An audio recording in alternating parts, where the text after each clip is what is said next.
ആര്യരും കാവ്യ മാധവനും തമ്മിലുള്ള ബന്ധം എങ്ങനെയാണ്? ഞാൻ സിനിമയിൽ മഞ്ജുചേച്ചിനെ കാണുന്നതിന് മുമ്പ് ആസ് എൻ ആർട്ടിസ്റ്റ് ഞാൻ മഞ്ജുചേച്ചിയുടെ വലിയൊരു ഫാനായിരുന്നു. പക്ഷെ ഇപ്പം ഞാൻ ഒരു ആർട്ടിസ്റ്റ് എന്നുള്ള രീതിയിനേക്കാൾ ഉപരി ഒരു സ്ത്രീ എന്നുള്ള രീതിയിൽ, ഒരു ഭാര്യ എന്നുള്ള രീതിയിൽ, ഒരു അമ്മ എന്നുള്ള രീതിയിൽ ഞാൻ മഞ്ജുചേച്ചിയുടെ വലിയൊരു ഫാനാണ്. ആ ബന്ധം ഞങ്ങൾ എപ്പോഴും ഉണ്ട്. ഞങ്ങൾ ഫോണിൽ സംസാരിക്കാറുണ്ട്. ഞങ്ങൾ രണ്ടുപേരും ഒരേ മാസം ജനിച്ചിട്ടുള്ള ആൾക്കാരാണ്. മഞ്ജു ചേച്ചി 10-ാം തീയതി ബർത്ത്ഡേ, എൻ്റെ 19-നാണ് ബർത്ത്ഡേ. ഞങ്ങളുടെ രണ്ടുപേരുടെയും ബർത്ത്ഡേ ഞങ്ങൾ ഒരിക്കലും മറക്കാറില്ല. അതിനൊക്കെ ഞങ്ങൾ വിളിച്ച് വിഷ് ചെയ്യാറുണ്ട്. കാണുന്നത് വളരെ അപൂർവം. ഇപ്പോൾ എന്താ പറയുക, ചില കല്യാണങ്ങൾ അങ്ങനെയൊക്കെ വരുമ്പോഴേ കാണുന്നുള്ളൂ, അല്ലാതെ കാഴ്ചകൾ വളരെ കുറവാണ്. പക്ഷെ ഫോണിലുള്ള ബന്ധം എപ്പോഴും ഉണ്ട്. നിങ്ങൾക്കിടയിൽ എപ്പോഴെങ്കിലും തെറ്റിദ്ധാരണകൾ ഉണ്ടായിട്ടുണ്ടോ? ഒരിക്കലും ഇല്ല. അങ്ങനെ ഒരു തെറ്റിദ്ധാരണ ഉണ്ടായിട്ടുണ്ടെങ്കിൽ അതെനിക്ക് പെട്ടെന്ന് മനസ്സിലായേനെ മഞ്ജു ചേച്ചിയുടെ സംസാരത്തിലോ ഒന്നും.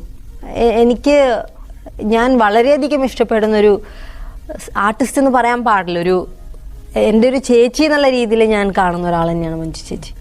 ഞാൻ അറിഞ്ഞിടത്തോളം മഞ്ജു ചേച്ചിക്ക് കൂടുതലും കുടുംബമായിട്ട് ഇടപഴകാനാണ് കൂടുതൽ താല്പര്യം എന്ന് എനിക്ക് തോന്നിയിട്ടുണ്ട് സംസാരത്തിലൊക്കെ. എൻ്റെ അടുത്ത് ഞാൻ മഞ്ജു ചേച്ചിയായിട്ട് സംസാരിക്കുമ്പോൾ ഒരിക്കൽ പോലും ഇപ്പോഴത്തെ സിനിമ ഏതാ, ഇപ്പം എവിടുന്നാ സംസാരിക്കണേ, ഏത് ലൊക്കേഷനാണെന്നൊന്നും എൻ്റെ അടുത്ത് ചോദിച്ചിട്ടില്ല. അമ്മയ്ക്ക് സുഖമാണോ, അച്ഛന് സുഖമാണോ, വീട്ടിലെങ്ങനെ, താമസം എങ്ങനെ, മറ്റേ സ്ഥലത്ത് പോകാറുണ്ടോ, ഇന്ന് അമ്പലത്തിൽ പോയിട്ടുണ്ടോ, അങ്ങനെയുള്ള കാര്യങ്ങളെ ഞങ്ങൾ സംസാരിക്കാറുള്ളൂ. ഉള്ളിലെവിടെയെങ്കിലും അവർക്കൊരു വിഷമം സിനിമ വിട്ടതുകൊണ്ടുണ്ടെങ്കിൽ അവരുടെ സംസാരത്തിലും ആറ്റിറ്റ്യൂഡിലൊക്കെ നമുക്കത് കാണാം. അങ്ങനെ എനിക്ക് തോന്നിയിട്ടില്ല. മഞ്ജു വാര്യരെ പോലെയുള്ള ഒരു നടി വിവാഹത്തിന് ശേഷം അഭിനയം നിർത്തിയതിനെ കാവ്യ നന്നായി കാണുന്നുണ്ടോ? എനിക്ക് തോന്നുന്നത്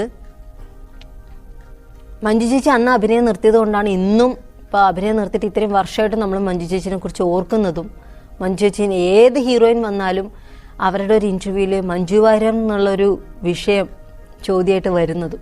ചിലപ്പോൾ പിന്നീടും മഞ്ജു ചേച്ചി ഒരുപാട് കാലം അഭിനയിച്ചിരുന്നെങ്കിൽ ഈ ഒരു വില ചിലപ്പോൾ അന്ന് ഉണ്ടായിന്ന് വരില്ല.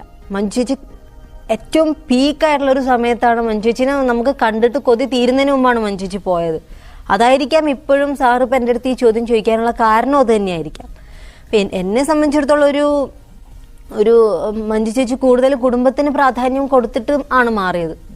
എന്നിട്ട് അവരതിൽ പരാജയപ്പെടുകയൊന്നും ചെയ്തിട്ടില്ലല്ലോ, അവരതിൽ വിജയിക്കുകയല്ലേ ചെയ്തിട്ടുള്ളൂ.